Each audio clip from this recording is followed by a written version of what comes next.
السلام علیکم۔ اگر آپ بھی کمپنی یا کفیل کے ساتھ کام کر رہے تھے، آپ کا اقامہ جو ہے وہ نہیں بنا تھا، یا آپ نے فائنل ایگزٹ لگایا ہوا تھا جس کی وجہ سے آپ کے پیچھے آٹو حروب لگ گیا تھا، کیونکہ یہ حروب کا ایک ایسا قسم ہوتا ہے جو آپ کو گورنمنٹ کی طرف سے خود بخود لگ جاتا ہے، یعنی یہ آپ کے پیچھے کمپنی یا کفیل نہیں لگاتا ہے، لیکن کچھ ایسے کام ہوتے ہیں جب وہ آپ کرتے ہیں تو اس کی وجہ سے آپ کے پیچھے یہ حروب لگ جاتا تھا۔ تو گورنمنٹ کی طرف سے یہ حروب اب ختم ہو چکا ہے۔ کن لوگوں کے لیے یہ ختم ہوا ہے، آپ نے کن باتوں کا خیال رکھنا ہے، کن باتوں کو دیکھ کر آپ نے اپنا انالیسس خود کرنا ہے کہ کیا ہمارا پیچھے جو حروب لگا ہوا تھا، آٹو حروب لگا ہوا تھا، وہ ختم ہو گیا ہے یا نہیں ختم ہوا ہے۔ ڈیٹیلز میں اس حوالے سے بات کریں گے۔ اگر آپ کو یہ ویڈیو اچھی لگے تو ویڈیو کو لائک کرنا اور چینل کو سبسکرائب کرنا نہ بھولیے، کیونکہ اسی چینل پر میں آپ کو سعودی ریلیٹڈ انفارمیٹیو ویڈیوز اپلوڈ کرتا رہتا ہوں۔ دیکھو دوستو، جب آپ اپنے کانٹریکٹ کو رینیو نہ کرواتے تھے، یا اگر آپ کا اقامہ ایکسپائر ہو جاتا تھا اور اس پر ٹائم گزر جاتا تھا، یا آپ فائنل ایگزٹ لگاتے تھے اور اسی فائنل ایگزٹ کو آپ یہاں پر ایکسپائر کرتے تھے، یعنی آپ اپنے ملک نہیں جاتے تھے، تو آپ کے پیچھے پھر گورنمنٹ کی طرف سے آٹو حروب لگ جاتا تھا۔ اور یہ ایک ایسا قسم کا حروب تھا کہ یہ نہ پھر آپ کی کمپنی ختم کروا سکتی تھی، نہ آپ جس کفیل کے ساتھ کام کرتے ہیں وہ ختم کروا سکتا تھا۔ گورنمنٹ کی طرف سے تھا، گورنمنٹ کی طرف سے خود بخود لگ جاتا تھا، اور گورنمنٹ ہی آپ کا یہ حروب ختم کروا سکتا ہے۔ تو ابھی ریسنٹلی قوا پر یہ اناؤنسمنٹ ہوا ہے، یہ آفیشیل اناؤنسمنٹ نہیں ہے، نہ منسٹری آف لیبر کی طرف سے ہے نہ قوا کی طرف سے ہے، لیکن کسی نے قوا والوں سے سوال پوچھا ہے،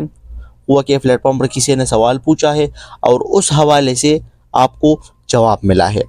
تو اس سوالات کو میں نے مد نظر رکھتے ہوئے یہ ویڈیو بنانے کی کوشش کی ہے۔ ہو سکتا ہے کہ یہ بعد میں آفیشیلی قوا کی طرف سے یا منسٹری آف لیبر کی طرف سے اناؤنس بھی ہو جائے، کیونکہ اسی پلیٹ فارم پر انہوں نے یہ جواب دیا ہوا ہے کہ وہ بھائی جن کے پیچھے آٹو حروب لگا ہوا تھا اور ان کا یہاں پر سعودی عرب میں کمپنی یا کفیل کے پاس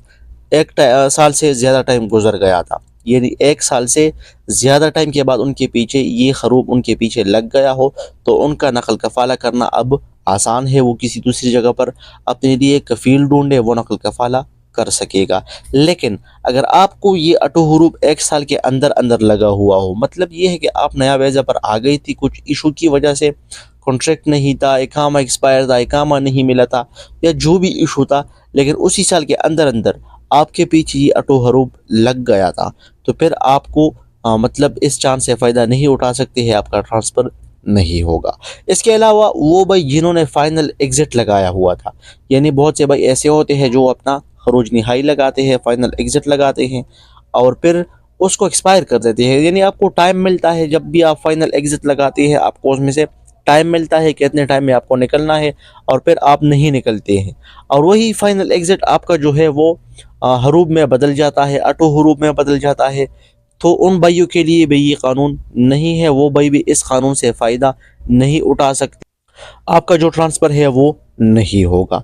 جن بھائیوں کو ایک سال ہو گیا تھا یا ایک سال سے زیادہ ہو گئے ہیں، 2 سال ہو گئے ہیں، ان کا آٹو حروب لگ گیا تھا، تو وہ بھائی اس نظام سے، اس قانون سے فائدہ اٹھا سکتے ہیں۔ تو جن بھائیوں کے پیچھے آٹو حروب لگا ہوا ہے، کائنڈلی وہ کسی جگہ پر ٹرانسفر کر لے، اپنے لیے نیا کفیل ڈھونڈ لے، آسانی سے ٹرانسفر کر سکتے ہیں۔